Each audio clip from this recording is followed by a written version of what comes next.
Hello, my name's Joey and welcome to my tour of props and artifacts. Now today what I'm looking at are my more or less vintage receipts from the early days of Indiana Jones costume collecting, when the internet was in its infancy, and a lot of times you used to handwrite a letter to the company as opposed to ordering it online.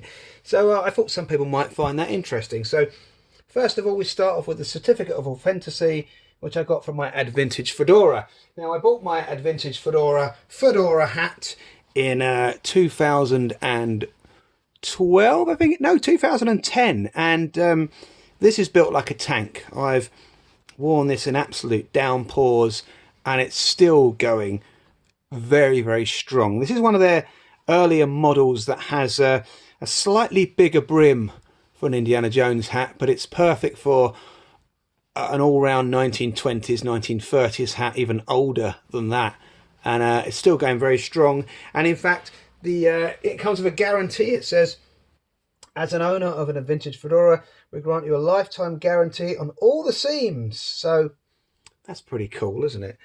And we then move on to 2012, a company called Crease and Coral. They were a whip maker in Vidor, Texas. Sadly, they don't exist anymore.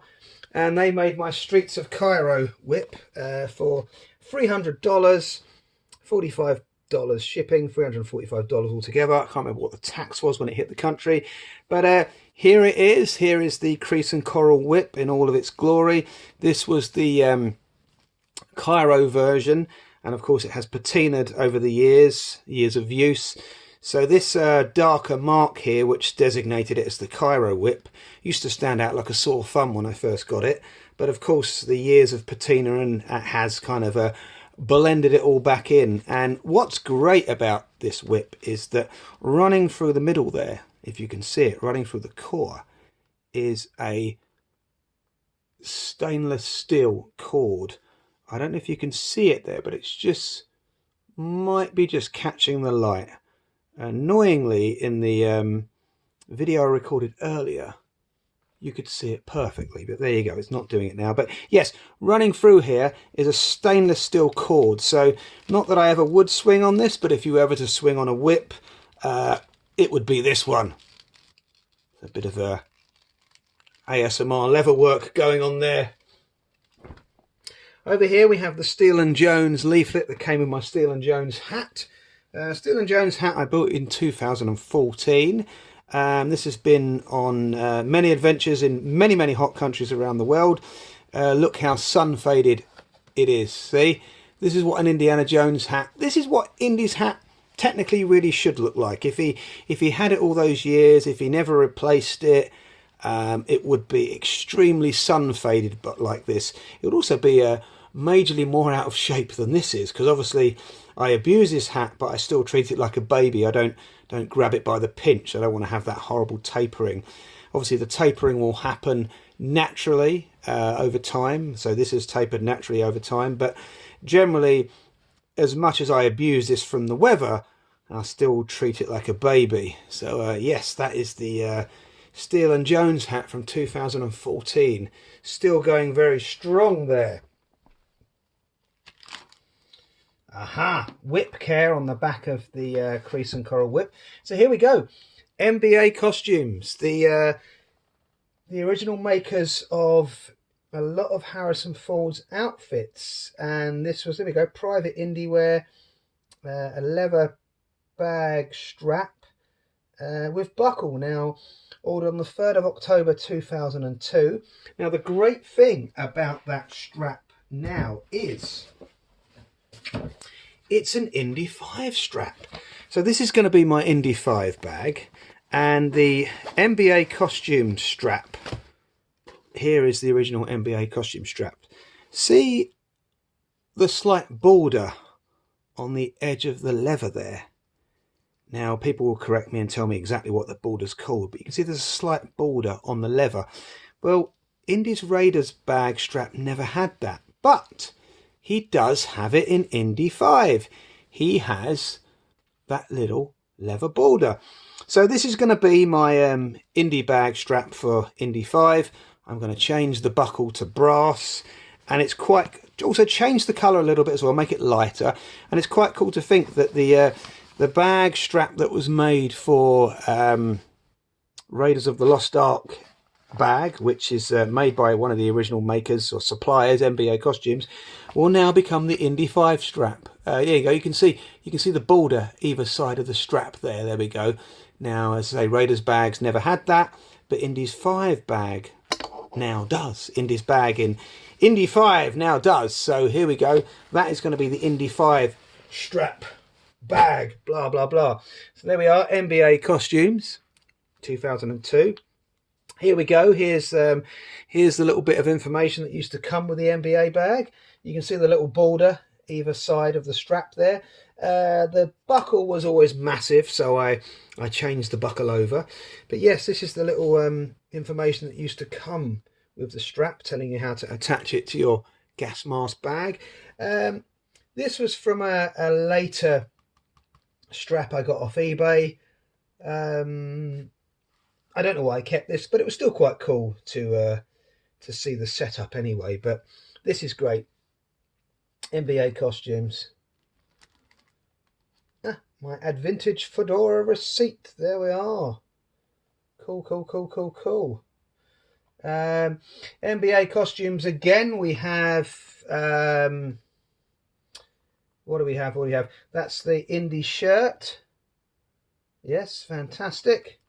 Here's a nice comparison of Indy's holster from Crusade upwards compared to the normal Webley holster.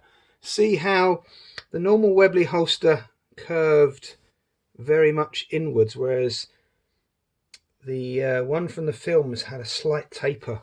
They were just literally just two different manufacturers, but this is more or less the Indiana Jones one. This is the more common type of holster you will find. So that was quite cool. Just information on Indiana Jones's hat, Harrison Ford's hat in general. Hat size charts.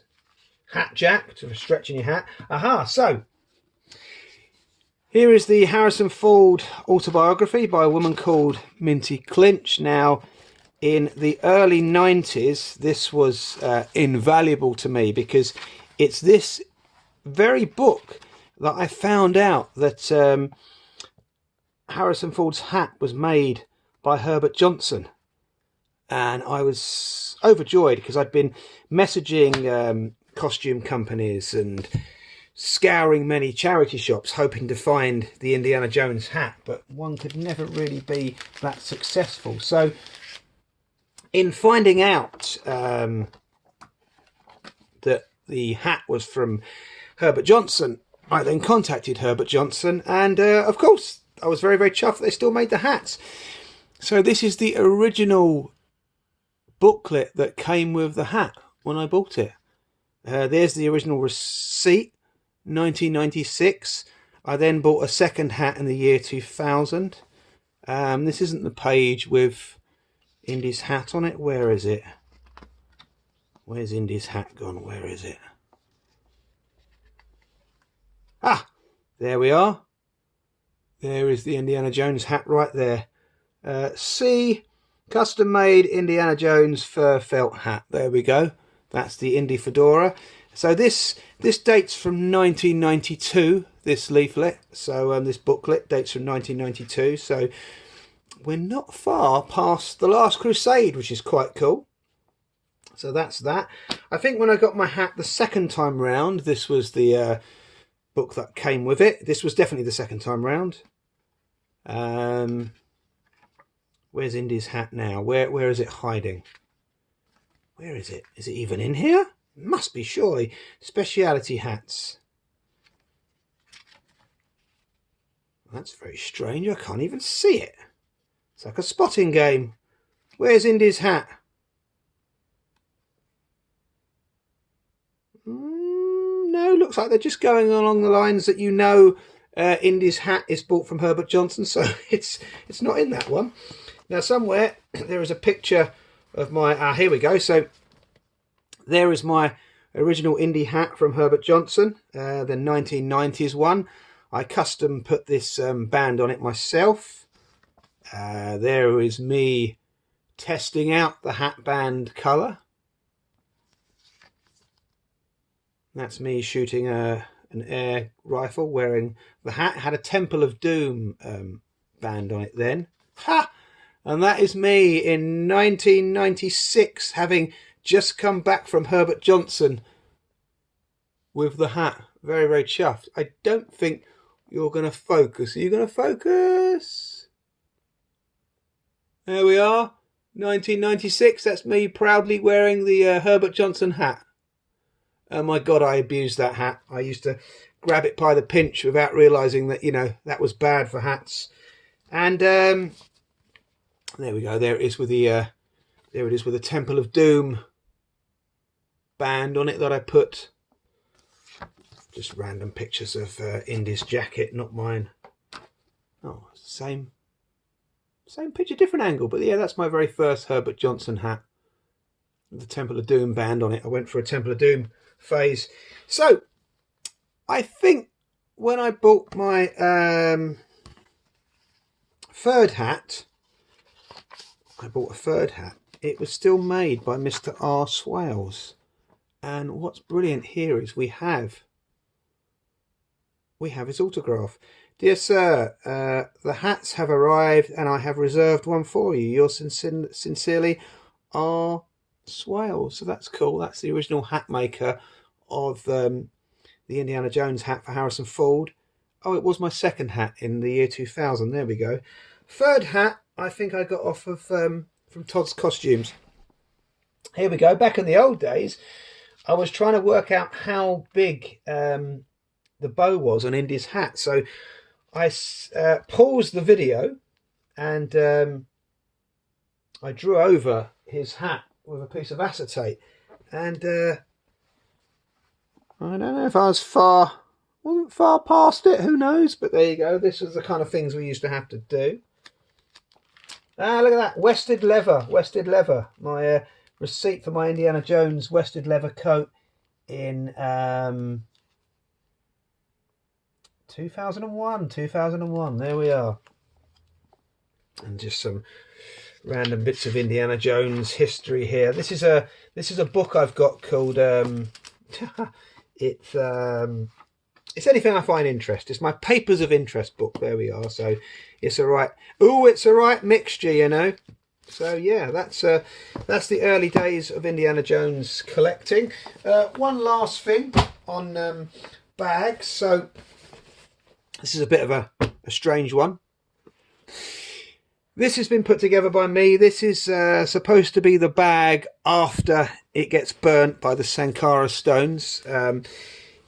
If you freeze frame the scene, you'll see that there's a much darker patch of canvas over the top of Indy's bag. And of course, that's because there's a hole pre-made into the bag and it burns. And then of course, it you know, the Shankara stones burn the bag. So this is supposed to be after the fact. I know the bag only has 2 vents here. I know the bag in the film at that particular scene has 3 vents, but Indy's bag generally has 2 vents. So here we go. This is supposed to be the bag after it's burnt. And look at the wonderful patina on this strap. Now this leather strap I found in my local woods, and it had been out there for months. And I always like to pick things up and use them, you know, and it took me a long time to think, do you know what, this is going to go on my pre-Temple of Doom bag. And look at that, it's so similar to the state of the leather in the Temple of Doom, and of course the bag that he had up until the Crystal Skulls. There isn't enough leather to double loop the leather here, but I've just made it look like, you know, it's the same leather that Indy's used after the bag got snapped by Muller-Arm, and the buckle's just gone on there for show because the bag would look quite naked without it. So yes, that was a very brief tour of the early days of Indiana Jones costume collecting. Hope it was interesting. Blah blah blah. And that's it. As I always say, look after yourselves. Take care and see you soon.